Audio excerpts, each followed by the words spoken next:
If you want to sell something worthless, you have to invest in its package. Because for most people, the package reflects the value of its contents.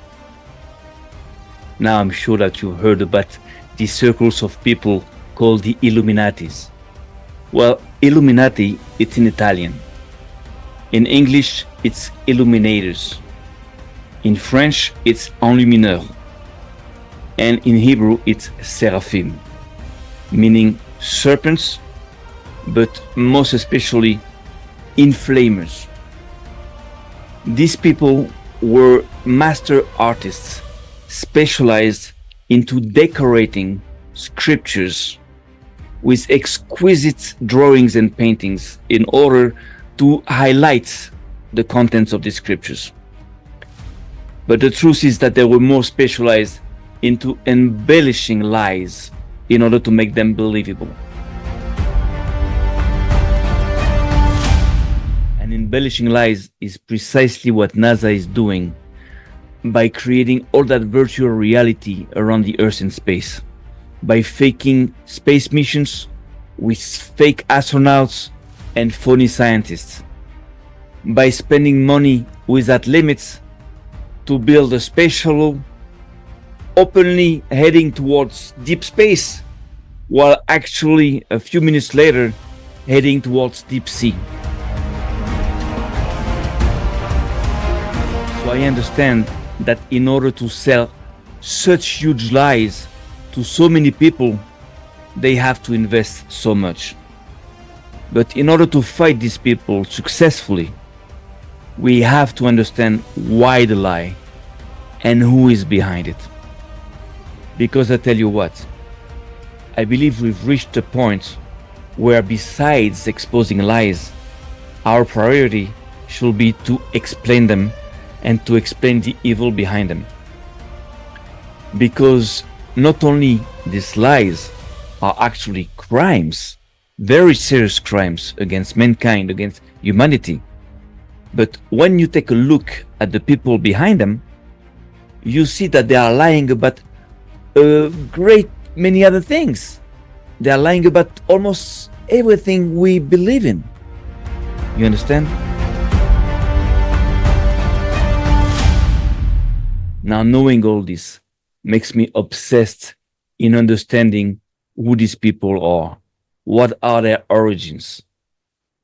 And the last time I was checking the Torah to find some clues, about them, maybe, in ancient times, well, I found something I have to share with you. And this is what we're going to talk about now.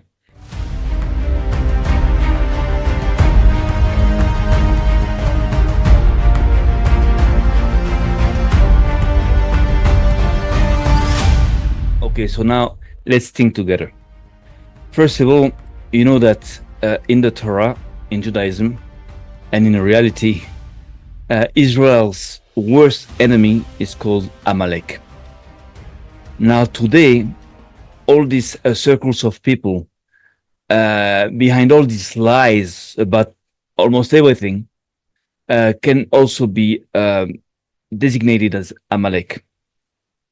Now, in the Torah, there are a couple of very subtle indications that show us that Amalek was indeed present and active before the flood already, in that generation before Noah's flood. Now, the first indication we have is the word emhe, that is only repeated twice in the Torah, to describe God saying, I will erase, mankind from the surface of the earth before the flood.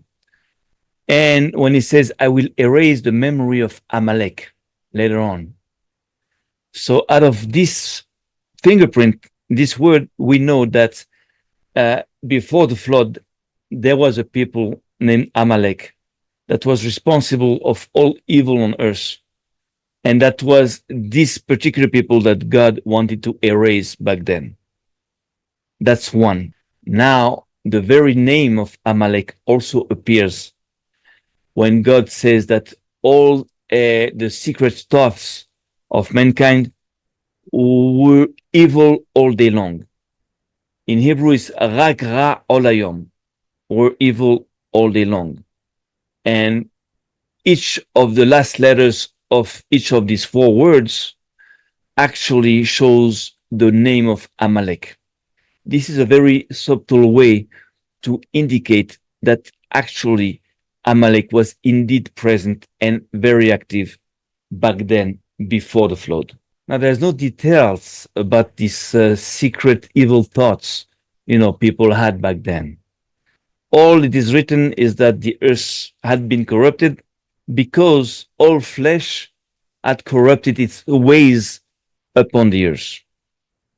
Now, by analyzing this important verse, there are a few important things to understand.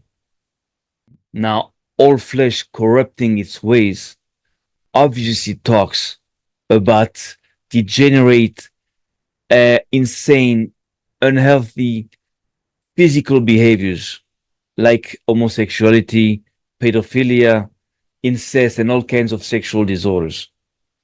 And this might be one of the reasons why the animals had to come to the ark as pairs, natural couples, in order to regenerate life and not degenerate it. You understand? Now, since after the flood, meat was allowed to eat, but without blood, the blood was forbidden. So we can also deduct that maybe also the nutrition back then had also been corrupted, like it is today. You understand?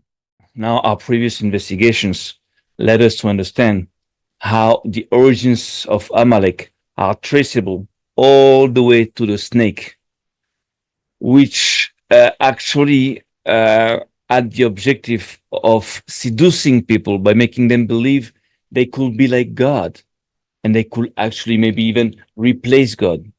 And this is exactly what's behind all these lies, about the earth and the shape of the earth. Forget about God. There's no God. You are a God. You are, powerful with technology and, you can do even better than, any God could have done before. So that's the message. It's the same spirit. You understand?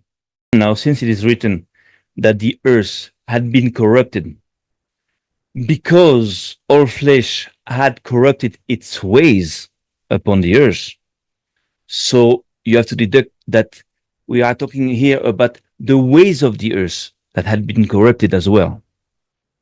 Now, if you believe that when it's written that the earth was corrupted or had been corrupted, it is talking about the population of the earth that corrupted itself. Well, it wouldn't really make sense in the Torah to repeat twice the same thing by saying, okay, the population of the earth had been corrupted because the population of the earth, corrupted all its ways. No. Here you have to understand that it is actually the ways of the earth that had been corrupted.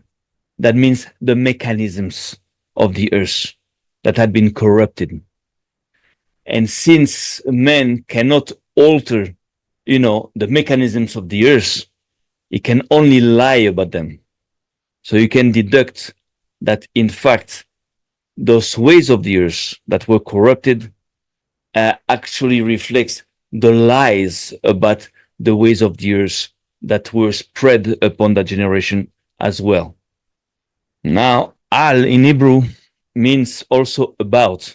And when you read that all flesh had corrupted its ways upon the earth, you can also read that it was about the earth. You understand?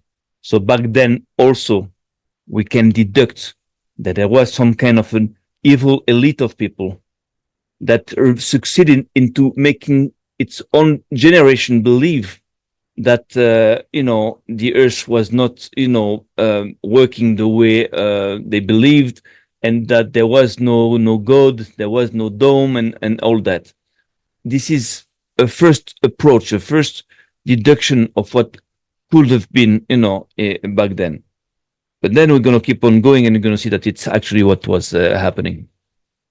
Now, if you want to understand what were these evil thoughts these evil people had all day long, what they were obsessed with, secretly obsessed with all day long. So you have to dive a little deeper in the Torah. And if you look at these 4 words, rak, rak, kol hayom, only evil all day long, you can see that these very words actually hide likmor arikia, and that the thoughts of these people that they had all day long, this secret obsession they had, was in fact to heat up the dome.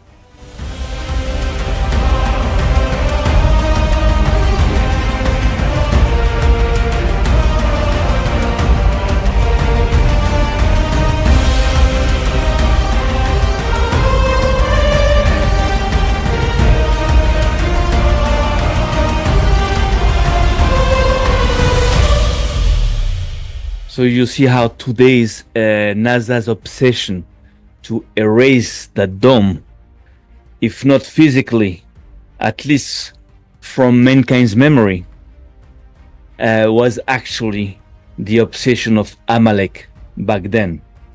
To erase the dome, if not physically, from mankind's memory, in order to erase God from mankind's memory. And this is probably why God declared that I will erase the memory of Amalek, just like Amalek wanted to erase the memory of God. You understand? And what seems to confirm all this is that after the flood, God chooses the rainbow as a reminder of the alliance between him and the entire mankind. Because the rainbow is but a reflection of the sun on the dome. And as a reminder of his alliance between him and the earth, the rainbow is also a reminder that there is a dome and that this world is indeed his creation. So all that confirms that the dome was at the very center of the obsession of the thoughts, the evil thoughts of Amalek back then, just like it is today, for NASA.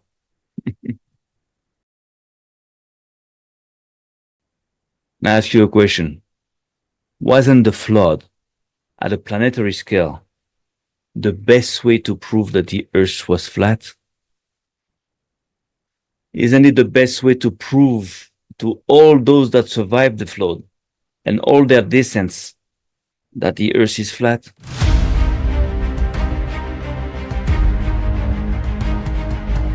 Now, just like Solomon said, there is nothing new under the sun. And that war we are living about flat Earth actually started a very long time ago. And what we are living today is the last battle of the longest war ever.